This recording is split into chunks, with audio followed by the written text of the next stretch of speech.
Ladies and gentlemen, I'm absolutely sure that before opening this video, you have already gone to TradingView or whatever website you use to track Bitcoin's price and have already checked what has happened to Bitcoin price.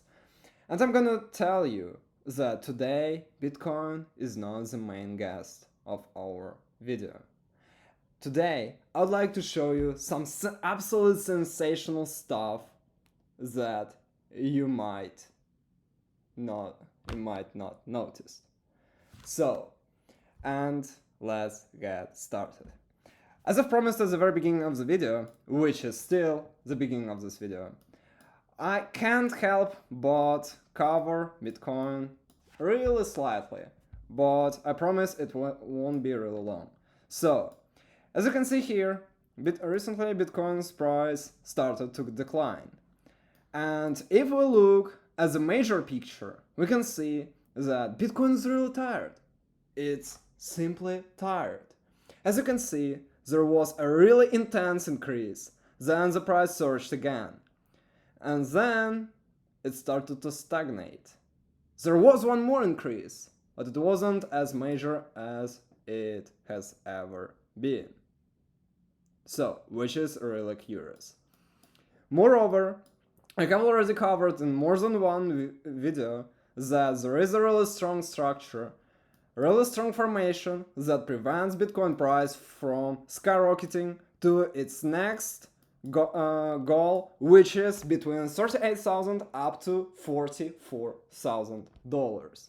So, and in my personal opinion, in my humble opinion, I suppose that we should go lower or even plummet in order to get this strength to fly through this glass ceiling and to reach these goals. That's all about Bitcoin. So in today's overview, I'm not gonna tell anything else about it. So you can see from the chart that it is the end of Bitcoin empire, at least for now. And let's move on to the sensational news that I promised at the beginning of the video. Guys, we have already discussed S&P 500. And we've discussed that triangle in the very first videos that I've recorded on this channel. But the point is that when I was recording that videos, I didn't expect S&P 500 to fly, to skyrocket, to surge, to the new all-time high. You see, guys, only just tiny 5.3% left until we reach our previous all-time high. And then, where are we gonna go? To the new all-time high and even maybe to 5,000 points. This is not the first video where I discuss this issue, and why it is an issue, I'll show you right now. Do you think that S&P 500 will plummet from these figures? Guys, let me show you this stuff. As you might remember, I have already showed you this chart on investing.com. And what you can see here is speculative short positions and long short positions on S&P 500. And what you can see here is ridiculous. We saw that there was a major short liquidation from 400,000 up to 200,000.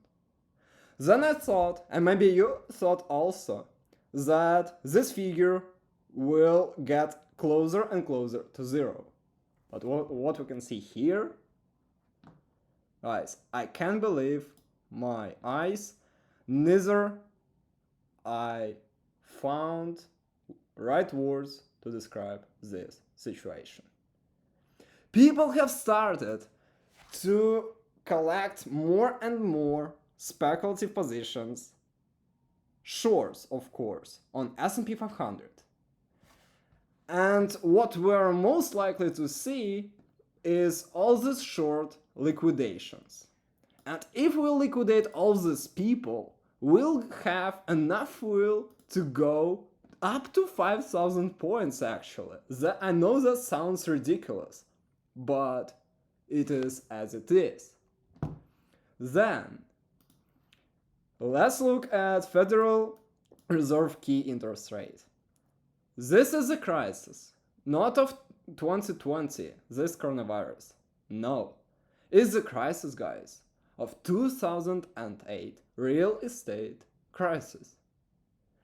And at that time, the Federal Reserve key interest rate was around 5.25%. And what we can see now, we have already reached the peak key interest rate of the deepest point in the crisis of 2008. And you might think that, okay, we must go down. Federal Reserve just has to reduce the key interest rates. They have to lower them in order to global economy to survive. That might sound logical, but let's look at this. These are the expectations for the next key interest rate, which will be announced at the moment of recording of this video in just 6 hours. And 98% of all the people expect Federal Reserve to raise key interest rates to 0.25%, which is 25 basic points, which means that we're most likely to go to the new high, and the key interest rates will be even higher than they were at one of the worst crises in the US, which was in 2008. That sounds really scary. So guys, write in the comments below what you think about this situation. That's all for today's video. I hope that this information was useful to you, and I'll see you in the next video. In the next video, I suppose, we'll discuss the consequences of Federal Reserve raising or leaving the key interest rate at the current point. But I really doubt it. Give this video a like and subscribe to the channel if you want to follow me. And I'll see you in the next video.